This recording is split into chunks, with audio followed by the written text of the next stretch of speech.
ശിലാഫലകത്തിൽ മഹനീയ സാന്നിധ്യം എന്ന വാചകത്തോടു കൂടി തന്നെ മന്ത്രി മുഹമ്മദ് റിയാസിന്റെ പേരുണ്ട്.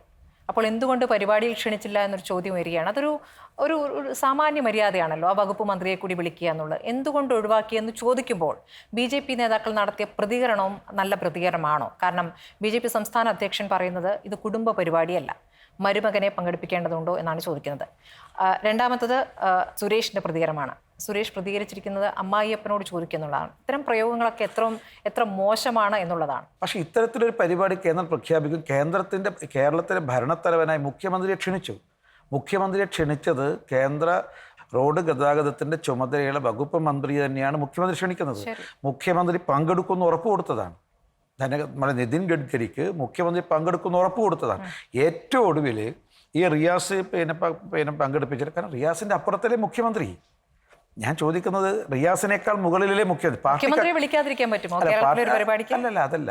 നമ്മളതിൽ മനസ്സിലാക്കേണ്ടത്, നമ്മൾ മുഖ്യമന്ത്രിയെ ക്ഷണിച്ചു കഴിഞ്ഞാൽ അത് കേരളത്തിൻ്റെ പ്രാതിനിധ്യമാണ്. പിന്നെ അതിൽ 2 മന്ത്രിമാരെയും വിളിച്ചിട്ടുണ്ട്. പക്ഷെ ഇന്നേ മന്ത്രിയെ മാത്രം വിളിച്ചില്ല എന്ന് പറഞ്ഞിട്ട് ഏറ്റവും ഒടുവിൽ ഇത് ക്ഷണം നടത്തിയിട്ട് ദിവസങ്ങളായി.